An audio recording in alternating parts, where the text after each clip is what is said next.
Apesar de no blog Inglês no Teclado você poder encontrar diversos artigos explicando sobre como usar o verbo to be em inglês, resolvi gravar esse vídeo porque às vezes fica um tanto chato ler aquele tanto de coisa e não é algo tão dinâmico como um vídeo. Então vai assistindo aí e não esquece de se inscrever no canal do blog Inglês no Teclado aqui no YouTube.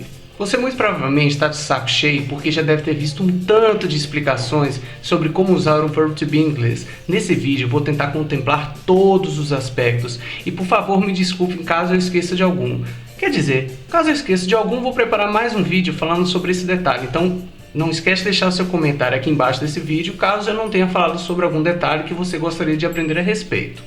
Tudo bem? Como eu disse no começo desse vídeo, você já deve estar de saco cheio de tanto ver explicações sobre o verbo to be e não consegue encaixar o verbo to be nas suas ideias quando você está falando inglês ou quando você simplesmente quer escrever em inglês. Isso é muito comum. Eu conheço várias pessoas que mesmo após estudar anos o verbo to be, passam-se 2, 3, 5 anos, fazem vários exercícios e tentam praticar e memorizar e não conseguem sair do local onde estão. O primeiro detalhe que a gente aprende em um curso de inglês ou em escola é que o verbo to be contém o sentido dos verbos ser e estar. Como assim? Como assim? Eu sou o Daniel. Esse é o verbo ser. Ela é Maria. Ele é Ricardo. Esses são alguns exemplos utilizando o verbo to be na forma ser, na nossa língua. Já na língua inglesa, por exemplo, eu poderia muito bem dizer I am Daniel. She is Maria. He is Richard. Nesse caso, eu estou usando o verbo to be com o sentido de ser. Bom, o que acontece é o seguinte, as pessoas aprendem a usar o verbo to be com o sentido de ser, relacionando sempre nomes, porém, vai muito mais além. Eu posso muito bem dizer I am sick, caso a minha intenção seja deixar claro que estou doente. Hey, what's up? I'm in New York. Agora perceba que no dia a dia a gente não costuma dizer eu estou cansado, ela está na escola. Isso inclusive confunde muitos estrangeiros porque eles aprendem a regra formal e no dia a dia a gente simplesmente diz eu tô cansado, ela está na escola. I can't, I'm working.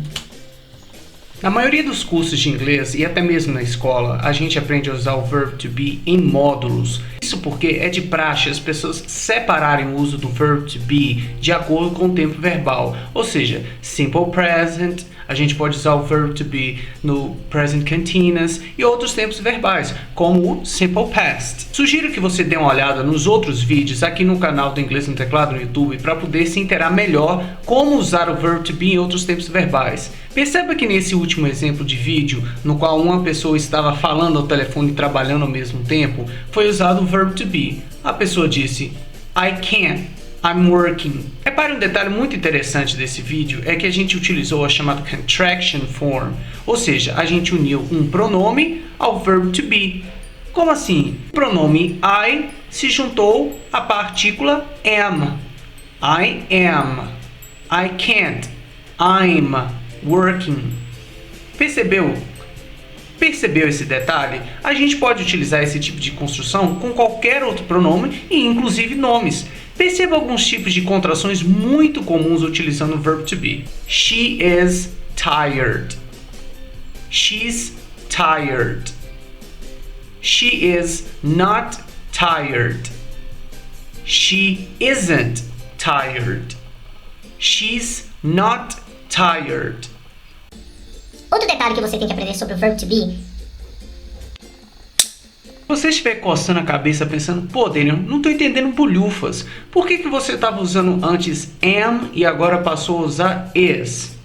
Isso se trata de uma regra gramatical na língua inglesa, que quando a gente está usando verbo to be no presente, de acordo com o pronome pessoal, ou com o nome, ou com o sujeito da ação, a gente vai optar pelas formas am, is ou are.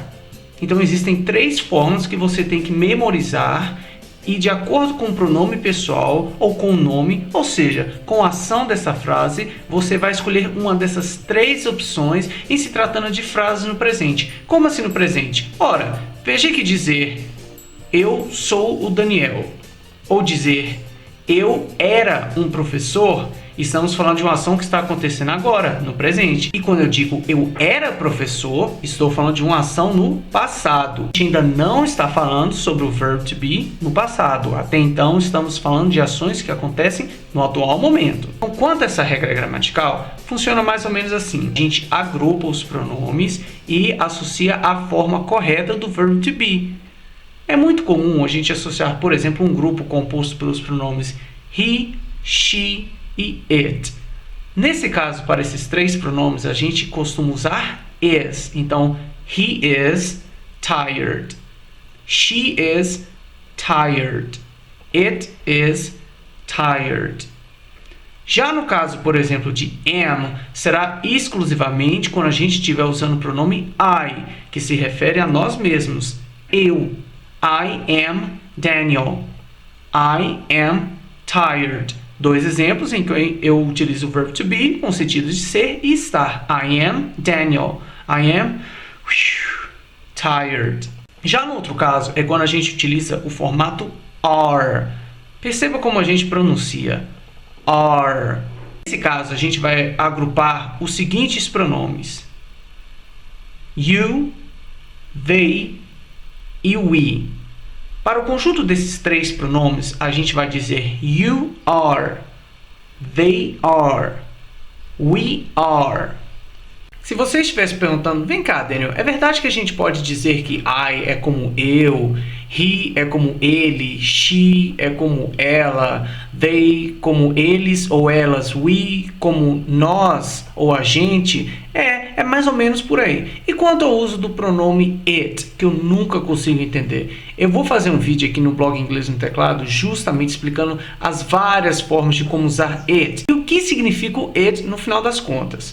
Por enquanto, apenas entenda que a gente pode utilizar o pronome it, por exemplo, para se referir a um cão, para se referir a uma cadeira, a uma mesa e coisas do tipo. Bom, nesse vídeo a gente já viu alguns exemplos utilizando o tempo verbal simple present, que é a forma mais simples possível do presente, como dizer eu sou o Daniel, ou eu estou na Bahia, ou eu estou cansado. Isso é o que a gente chama de simple present, é o presente mais simples possível. Já quando a gente utiliza o present continuous, uma das características desse tempo verbal é para poder servir ações continuadas a coisas que a gente está fazendo no momento em que a gente está falando, que é justamente no caso daquela ligação em que a pessoa trabalhava. Confira mais uma vez. I can't. I'm working. Um aspecto muito interessante quando a gente utiliza o verb to be é que a gente pode combinar ele com um adjetivo, como por exemplo, I am sick, ou por exemplo, I am tired. Ou a gente pode também, por exemplo, combinar o verb to be com um segundo verbo, que foi justamente o que aconteceu nesse exemplo. Vamos analisar a seguinte frase. I am working. Temos aqui o pronome I, em seguida temos o verb to be, na forma presente, am, e em seguida temos um verbo, work, que significa trabalhar. Nesse caso, o verbo work assumiu a forma ing. É o que a gente chama de present continuous, porque naquele momento o que ele estava fazendo? Ele estava trabalhando. Então, essa foi a ideia empregada no present continuous utilizando o verbo to be. I am working. Outros exemplos. I am studying. I am playing. I am eating. I am drinking.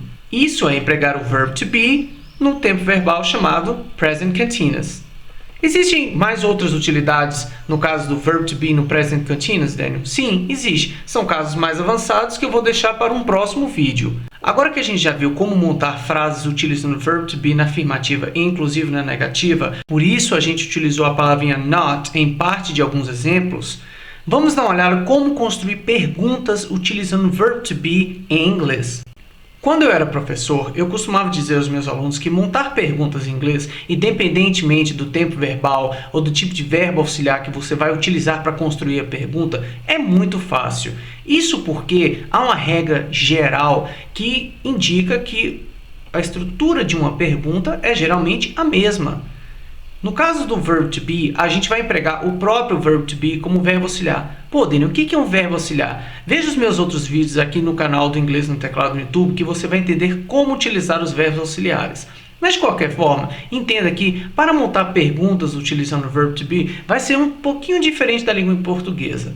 Isso porque a gente costuma dizer: você é o Daniel, na afirmativa, e você não é o Daniel, na negativa. Já quando se trata de perguntas, a gente costuma dizer: você é o Daniel. Perceba que nesse caso o que a gente fez foi simplesmente inserir uma entonação na frase. Isso porque a frase permaneceu a mesma. A gente pegou a frase você é o Daniel e colocou o sinal de interrogação. Já no caso da língua inglesa, não é assim que vai funcionar. Eu não posso, por exemplo, dizer you are Daniel. Não. Isso porque na afirmativa a gente diz you are Daniel para você é o Daniel e you are not Daniel para você não é o Daniel. Mas para as perguntas a gente não poderia fazer, por exemplo, You are Daniel? na língua inglesa, quando a gente quiser construir perguntas, a gente vai perceber que a ordem, o posicionamento das palavras vai ser diferente quando estivermos montando uma pergunta. Observe os seguintes exemplos. Are you Maria?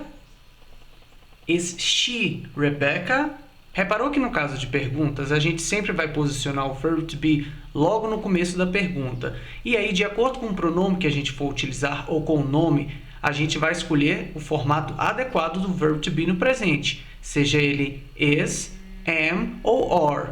Qual é a ordem, qual é a estrutura que a gente utiliza para poder montar perguntas com verb to be no presente? A gente utiliza o verb to be logo no começo da pergunta, depois vem o pronome e aí a gente utiliza o complemento.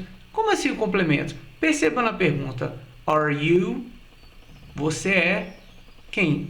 Daniel, esse é o complemento. Are you Daniel? Outro exemplo. Are you tired? Então, tired vai complementar essa sua pergunta. Você quer saber se a pessoa está cansada? Are you tired? Nos próximos vídeos aqui do blog Inglês no Teclado, eu vou estar falando sobre como usar o verb to be no simple past, no simple future e outras situações que também são igualmente importantes para você que quer aprender muito inglês. Para não perder os próximos vídeos do canal Inglês no Teclado aqui no YouTube, não esquece de se inscrever. And also please give a thumbs up to our channel. Bye!